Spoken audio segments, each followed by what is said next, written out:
یہ کہتے ہوئے بیٹے کو سینے سے لگایا اور زاروں زار رویا، لیکن پتھر دل بیٹے کی آنکھ خشک ہی رہی۔ 5 سال بعد ایک بابا مسجد سے نکلتا اور ایک اسکول کے گیٹ کے پاس کھڑا ہو جاتا۔ وہاں سے چھٹی کے ٹائم ایک بچہ نکلتا۔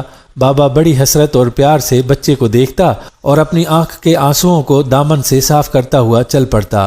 یہ بابا دین محمد تھا، جو اپنے پوتے کو دیکھنے کے لیے روز چھپتا چھپاتا آتا اور دیکھ کر چلا جاتا۔ یہ معمول چلتا رہا۔ ایک دن بابا حجرے میں بیٹھا ہوا تھا کہ اس کا سابقہ پڑوسی آیا اور بولا، بابا تیری بہو پاگل ہو چکی ہے، تیرا بیٹا کینسر کے لاسٹ اسٹیج پر ہے، تجھے کوئی خبر نہیں ہے، جا کر ان کا حال تو دیکھ، تیرے پوتے کو تیری بہو کے بھائی لے گئے ہیں، وہی اس کا خیال رکھتے ہیں، مگر بہو کو مینٹل ہاسپٹل میں داخل کروا دیا ہے۔ بابا جب اپنے گھر پہنچا تو دروازہ کھلا ہوا پایا۔ اندر کمرے میں ایک گندی سی چارپائی پر ایک ہڈیوں کا ڈھانچہ پڑا ہوا تھا، جو کہ اس کا بیٹا سائم تھا۔ یہ دیکھ کر بابا بلند آواز سے رونے لگا اور بیٹے کو سینے سے لگایا۔ بیٹا اشاروں میں کچھ کہہ رہا تھا۔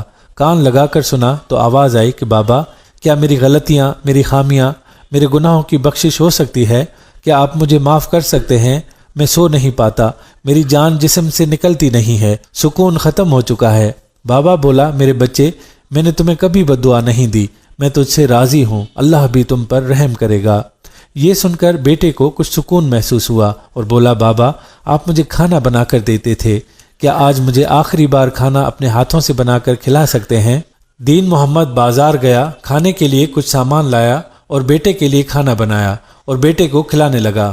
2 لقمے ہی کھلائے کہ اچانک کھانسی کا دورہ پڑا اور سانس نکلنے لگی۔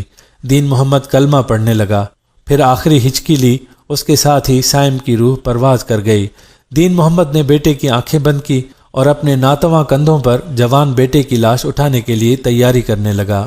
یہ دنیا فانی ہے، بھائیوں اور بہنوں، خدا را اپنے ماں باپ کی قدر کرو۔ کسی لڑکی سے بات کرتے ہوئے لہجہ بہت شیریں ہوتا ہے، لیکن ماں باپ سے بات کرتے ہوئے یہی لہجہ تلخ کیوں ہو جاتا ہے؟ ماں باپ سے بدسلوکی اللہ کو گوارا نہیں۔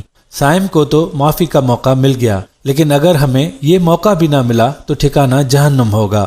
میرے پیارے نبی صلی اللہ